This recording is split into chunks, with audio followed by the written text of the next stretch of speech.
Hi, I'm Julia Fermanik, here to talk to you about bees, specifically colony collapse disorder and other threats to the honeybee population of the United States. Now, why should you care about colony collapse disorder? Well, I myself, as a consumer of blueberries, apples, grapefruits, almonds, oranges, and many other essential produce that's part of our American diet, I'm very concerned about colony collapse disorder because without honeybees, agriculture as we know it could not occur. Now, what is colony collapse disorder? Colony collapse disorder is a phenomenon in which worker bees stop returning to their hive, abandoning their queen and her larva and causing the eventual death of the entire hive due to starvation. So why is this indeed occurring? Honeybees are facing multi-causalities that drive them to leave the hive and their queen. Honeybees are often overworked due to their necessity in crop production. They undergo a lot of stress due to many management practices, like transporting them to multiple locations across the country. Bees are responsible for providing 1/3 of all crop production. And since 1970, 4 billion hives has decreased to 2.5 billion. It's my livelihood. I've got to keep my bees alive, just like all other commercial beekeepers. Bees are responsible for pollinating $16 billion worth of crops. Okay? So there is an economic value. I mean, the real social value to well, we increasing gotta yield. eat. Yeah. Okay? We don't want to just eat corn and wheat. They're wind pollinated. However, a large cause is due to pesticides that are used on the crops. They disrupt the neurological function of the bees and cause them to become lost and confused. After that, they have to abandon the hive. The next problem is pesticides. And we're spraying a lot. The other problem is neonicotinoids. It's a new class of pesticides that came out in the late 80s. It doesn't kill the bee. It compromises the larva. Neonics are nerve agents. Okay? Yeah. Nerves control your navigation. I think neonics, it takes a long time for them to break down in the soil. They are also given inadequate nutrition, and their immune systems are negatively impacted by the stress they undergo. Not to mention the natural risks honeybees go through, such as disease and predators. New emerging illnesses like the Israel acute paralysis virus and the gut parasite nosema, invasive species like the varroa and trachea mite, and even changes in habitat where the bees forage are crucial reasons to colony collapse disorder. Varroa mite is from northern Siberia, and you've heard the Russian bee. Well, that's a bee they brought in here 10 years ago, down to Louisiana, raise them and see what they're going to do, making sure they're not going to harm our bees. Yeah. And they're mite resistance. They have a grooming behavior. They chew the mites. And Russia says, we're going to give you 15,000 honeybee colonies to boost your honey production, because down there in South America, that's a big cash crop. Yeah. Then Venezuela traded with the European Union fruits and vegetables, and the mites were on fruit or whatever, and it got into Europe. The only place now that's mite-free is Australia. Varroa mite attacks the larva, okay? And it sucks the hemola out of them. That's their blood. That compromises their immune system. So when they emerge as an adult bee, their immune system's compromised. Now they can't fight off viruses that they normally fight off. So what's happening, if you're not controlling your mites, you're raising winter bees with their health compromised already. And that's where you hear about bees dying off in December and January. Why should we even care about the bees, though? How do they really impact our lives? Aren't they kind of a nuisance anyways? They sting people, they build hives in our houses, they're quite inconvenient. However, without commercial honeybees, you would not get to enjoy fresh fruits and vegetables year-round with the great variety that you do now. And crop yields and the sizes of the fruits which are produced would not nearly be the size that you experience in our everyday lives. Bees are essential pollinators and can increase crop yield by up to 50%, making them essential for the agricultural industry. It has been estimated that colony collapse disorder could cause up to $168 billion to the agricultural industry. This may be an example of tragedy of the commons. See, in our everyday lives, we expect to have fruits and vegetables that would not naturally grow in our current climate, and yet we can go to the grocery store and have any sort of fruit or vegetable we could really dream of. Having such a variety of produce at our convenience requires a significant strain on the commercial honeybee population. Bees are moved thousands of miles every year just to move from crop to crop, pollinating many essential goods that you consume in your home. Commercial beekeepers typically use a follow-the-bloom policy, in which they move from crop to crop as it is in bloom across the United States, taking their bees thousands of miles and putting a significant strain on their hives. It starts in February for California almonds.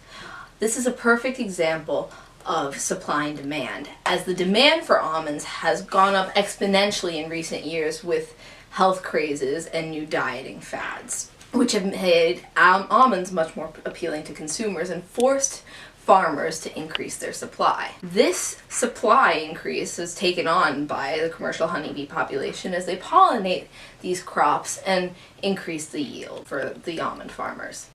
Then in March, we move to apple orchards of Indiana.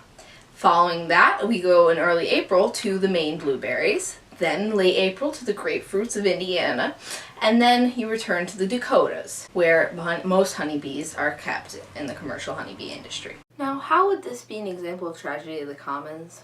Well, in our unregulated market economy, there is no limit to the amount of fresh produce a consumer can demand or purchase. Therefore, we shall continue to put strain on these commercial honeybee populations, potentially degrading this essential resource of a pollinator.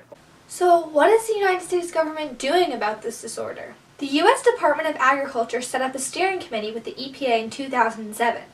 Together, the ESA drafted an action plan. Each day, people go out and monitor the bees. They will look at stress, pathogens, and reactions to pesticides and predators in each hive. They will take several mitigative measures in order to help the bee health, and have already spent $3 million on this cause. Bees are also not on the Endangered Species Act due to their small and short lifespans. All these mitigative measures the USDA have been setting up are only addressing the effects of CCD and need to continue to get to the root of the issue.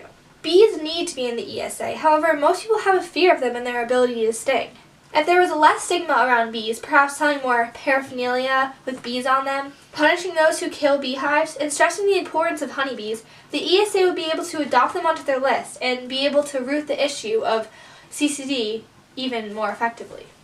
In the event that CCD impacts honeybee populations to the extent that farmers are no longer able to supply them anymore, then we may see an instance of market failure in which the demand called for by consumers is no longer met by the supplier and they are fallen out of equilibrium. This would result in perhaps potential food shortages or at least a lack of variety in American diets, which would have immense social implications.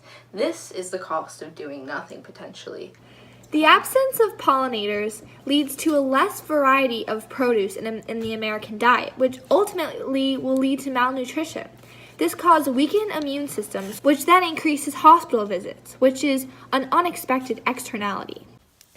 Perhaps one of the leading causes of the decline of the honeybee population can be categorized as poor land management, both in the recent reforestation of Connecticut and the resurgence of the black bear population, and in the use of monocultural crops, which have reduced genetic diversity and reduced the amount of food available to the natural pollinators and non-native pollinators such as the honeybee in the United States. Bees collect pollen for their protein, nectar for their carbohydrates. That's why they collect it, not for us. Yeah. Okay. So this is another problem, bee forage. A lot of building going on. With ethanol, when it came out, now a lot of farmers are plowing up their pastures and planting corn for ethanol. It's paying them to plant it. So can't blame a farmer, he's got to make money. But, you know, the research has shown it takes a gallon and a half of oil to produce a gallon of ethanol. This solution would not only help preserve honeybee populations, but would also help serve to prevent soil erosion and wind erosion, as nutrients are continuously stripped from the soil as a result of monocultural crop practices. As Connecticut has become more and more forested in recent decades, black bear populations here have surged. This is a threat to commercial beekeepers and to naturally occurring hives, as black bears love to consume bees' honey, which is an essential food source for the bees as well, and they cannot survive without it. Now, what might be a potential solution to some of these issues? Perhaps genetically engineered honeybees that are resistant to things like the Verona mite or other viruses may be the best solution, or have better immune systems than the honeybees we have currently. Perhaps better development on nourishment or better pesticides that are less harmful to bees may be put into effect. One integrative solution to the current decline in honeybee population may be to integrate different forms of clover and other pollinator foods within the monocultural crops that occupy so much land area in the United States at this point. This would not only attract these pollinators to these areas and provide them with more abundance of food, but also help to prevent soil erosion, which occurs from monocultural straight-lined crops. As a result, both farmers and pollinators would win, as well as local individuals who are susceptible to wind and soil erosion. Perhaps using natural pollinators and organic pesticides and working the honeybees less would eliminate CCD. Colony collapse disorder affects all sorts of people, whether it be honeybee farmers like Ted Jones or normal farmers, but it also impacts every common person who eats any fresh produce from the grocery market. And with the help of all of you, together we can fix colony collapse disorder and save the honeybees.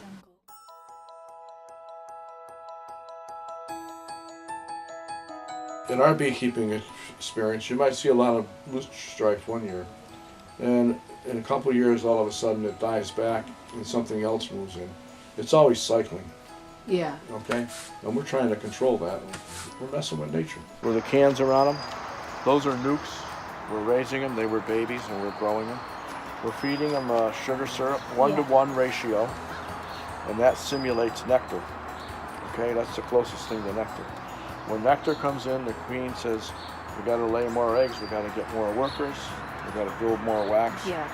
So we're pushing them. We're 3 weeks behind now with this weather this year. That's how much it screwed us up. Wow.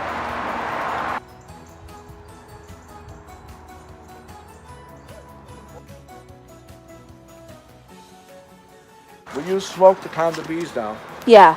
Bees, pheromones, right? One of the pheromones is an alarm pheromone. It smells like bananas. So when they spread the alarm pheromone, they're on the defense. I see. Okay? So we're masking that smell with smoke. You'll hear stories, they think it's a forest fire and they run away, but that's the real reason, scientifically, pheromones. We have to have bear fences everywhere we have bees because Bears like honey. this is how they come from California in the cage. So this is a new queen. She's probably maybe 2 weeks old because we can't start raising queens here for another 2 weeks. Yeah. So they start in February. We get them up near the Sierras, up near Truckee, up that way, Grass Valley. Wow, it's getting cold. Can't really open a hive. Yeah. It's okay. It's okay. Thank you for showing us that, though. That's very thank you. cool. If you want to come back one day when it's nice, we can do it. Thank you so for much. sure. And thank you so much We for have the extra- honey we too. have extra suits and stuff we can use on a cold day. This is where I come in and do it. It's so awesome.